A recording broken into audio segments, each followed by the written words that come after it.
The General Manager of the National Wool Producers, Didiza, says they are most impacted because the wool produced in South Africa is exported to China.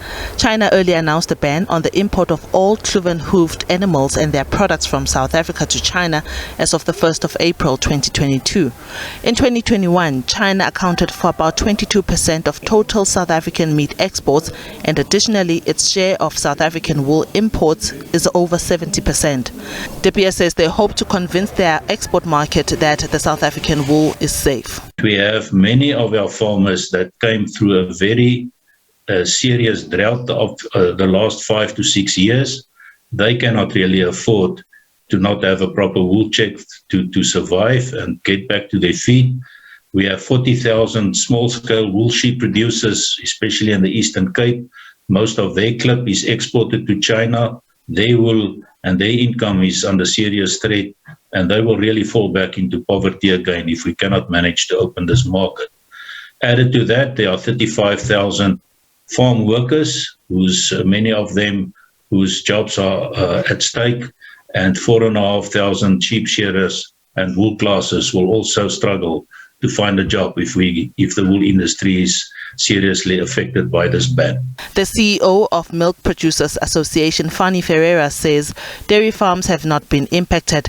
Ferreira says dairy farmers are still able to produce as long as farmers put in necessary measures in place. We haven't been affected to really much, and if a dairy farm is affected thus far, the milk can still be used for human consumption. It must just be pasteurized.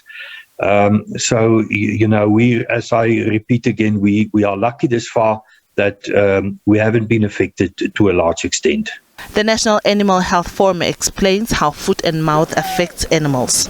The animal will struggle in some sense to eat and to move around.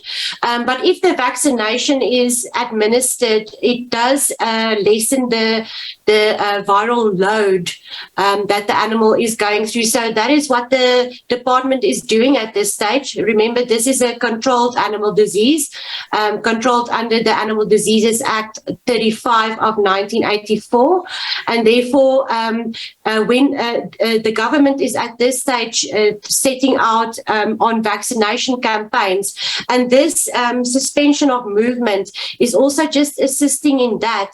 The government can continue with proper vaccination campaigns, and then just to prevent that they miss the animals that are moving around. The department says although the ban is in force for 21 days, some exceptions have been made. We took note of the possible intricacies like funerals and weddings and cultural rituals, and we've made exemptions for those. And so we would allow for instance, much as we have proclaimed a standstill, we would still allow through the facilitation of veterinary officials on the ground, would allow slaughter for consumption as a result of during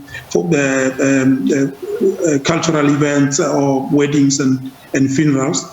In a statement, FNB warns that there are huge economic consequences for producers and value chain industries if the situation is not arrested. It says persistent outbreaks will curtail the country's export drive, which is still a relatively small share of local production. The whole world is watching us, is watching what we're doing, and if our markets are satisfied with the control measures that we're putting into place, they would then be able to relax their current suspensions. Diaboseto, SABC News, Johannesburg.